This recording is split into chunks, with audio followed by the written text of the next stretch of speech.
Hey guys, welcome back to the channel. Today we're working on something new. We're putting spokes, or upgraded spokes, on CycleKart wheels. Stick around.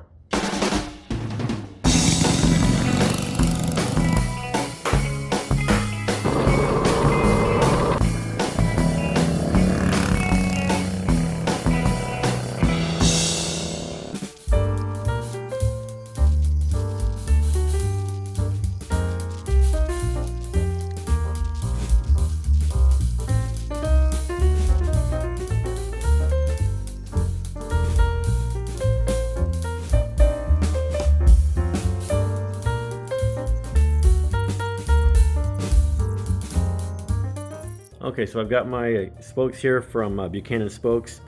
Got 18 insides and 18 outsides. And I've already got them lubed. They send you this little assembly lube. You want to lube these because these are stainless steel and they'll gall and potentially bind up in the threads if you don't do that. So here's the information on the spokes and threads, or nipples that I ordered. I initially ordered this to fit a standard CT90 rim. And these spokes with the hub, with the nipples they sent me, were a little short, so I sent them back. It took a little time to kind of figure it all out, but they ended up sending me slightly longer nipples to accommodate this rim, because the rims are slightly different from this. This is the made in Thailand Union Cycle wheel. You can see the name Union Cycle printed on there. So if you have the Union Cycle, the spokes are slightly different.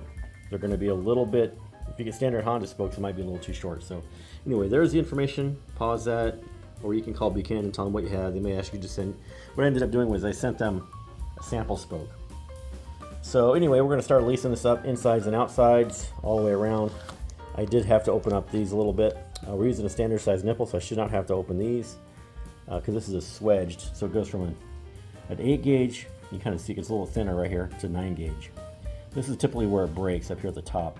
So the standard spoke is a 12 gauge, sometimes a 10, but these are Buchanan's, they're heavy duty. The ones on mine are actually an 8 gauge all the way across, so it's 8 gauge all the way down. You have to have a much thicker nipple, which means you have to drill out this hole. And when you drill this hole out, it kind of, I don't know, I think it's better this way. So let's get cracking.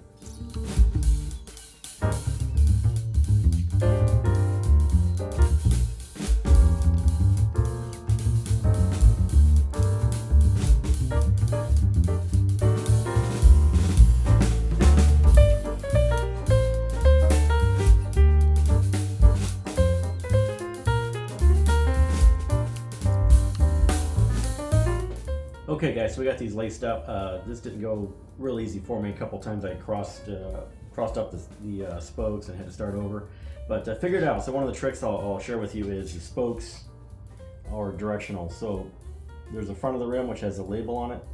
That's the front of the rim. Make sure you put that in the right direction. That could affect the way they go. And each hub may be laced differently than the other hub. So if this lace is going the wrong direction for this rim, that might affect it as well. So I maybe mark the hub to the rim so you know which one goes with it, or do one at a time. I did get some spokes kind of mixed around on the lacing pattern. Once you kind of figure out you've made a mistake, you'll know right away, because things just aren't going to fit right. Anyway, this went together fairly easily. This is not my first time doing this, but it's been a couple years. Hopefully this will strengthen this wheel up. And of course, it's really floppy right now because I have not tightened anything up. I will go through and finger tighten these to have the same amount of threads showing all the way around. That way bring it all together at one time and hopefully don't introduce a big wobble in it. We can always true it later, but just for now we're going to get it tightened up. I'm not going to videotape the tightening process. It's just tedious just going around and turning all these spokes. You're going to turn every third, so you're going to start with one by where your nipple is for your valve stem, and count 3. So 1, 2, 3. Actually, 1, 2, 3, tighten that one. 1, 2, 3, tighten that one. 1, 2, 3, tighten that one. All the way around, and then you're going to move over one in the same process. So you're mixing up, you're putting tension on all at the same time, not all in one spot, because it'll warp it and twist it. So anyway, that's the proper process for tightening them. Thanks again for all the questions and the subscriptions recently. We really appreciate it. The channel's been doing really well. If you have any questions about CycleKarts, or there's some content you'd like to see that we haven't covered, feel free to drop me a note and let me know. Hopefully this will correct the problem with stretched spokes, broken spokes, being an 8 gauge as opposed to a 10 or 12 gauge. So making these things a little more durable. Thanks for watching, guys. Get out in the garage and build something cool.